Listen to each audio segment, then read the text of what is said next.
Welcome back to the Barley Lads. Please remember to like, subscribe, and hit that notification bell. Today, thank you to my dad Ray for letting us sample this. This is High West American Prairie Bourbon.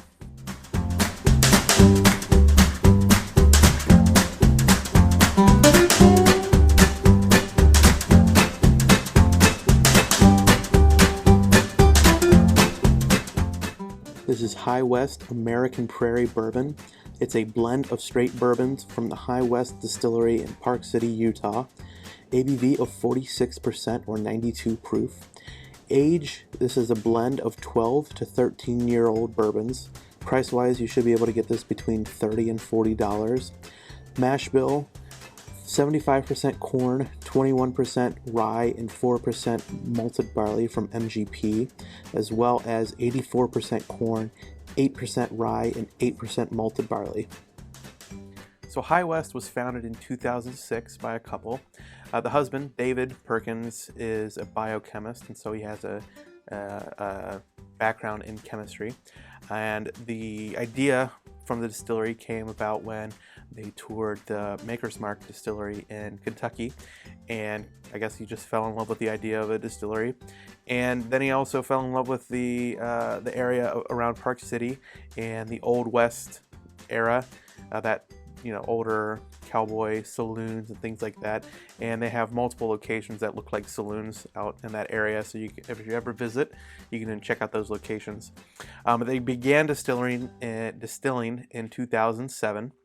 And for the most part, they would produce rye whiskey and a small amount of single malt.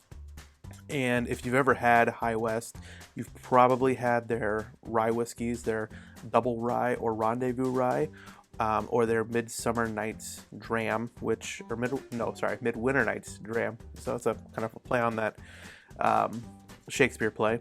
But all of those are rye whiskeys, and those are the main things that they produce, and those are what they're really known for. But this American Prairie Bourbon is also a very good bourbon that they produce, but this is all sourced. So we mentioned that the second portion of this aging of this bourbon is 84% corn, 8 and 8.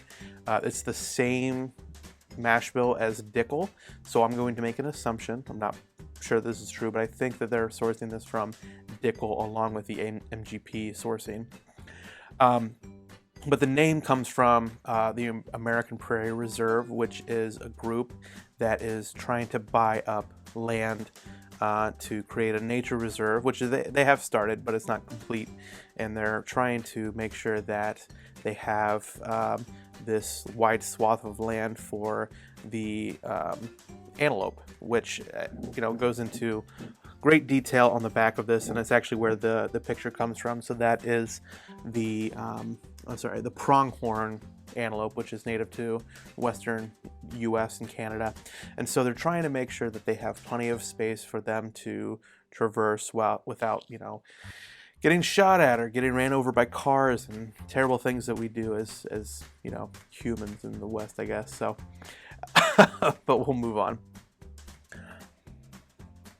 So on the nose, I'm gonna say subtle corn sweetness, a little bit of caramel, a faint citrus note, like a zest, maybe an orange.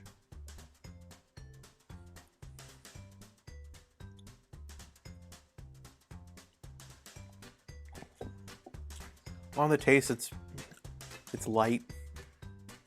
Not that it doesn't have flavor, but not a lot of burn for the proof. A hint of that rye spice, but not intense. But more of that corn really comes through. This is a high corn content for a bourbon, or a blended bourbon, I should say. I'll give it a medium finish, and there's some faint oak, probably from those older barrels. The barrels that are used for this blending are, like I said, 2 to 13 years.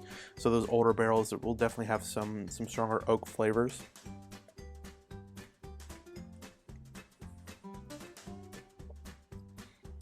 Certainly not a traditional bourbon, though. A hint of vanilla, but it's not very overly vanilla flavored, or I don't even get a hint of caramel in this. But it is enjoyable. Definitely a little different than most of the bourbons that we've sampled on this channel, or probably whiskeys that you've sampled at home. So thanks again for watching another episode of the Barley Lads. Today we've been drinking the High West American Prairie Bourbon. Cheers.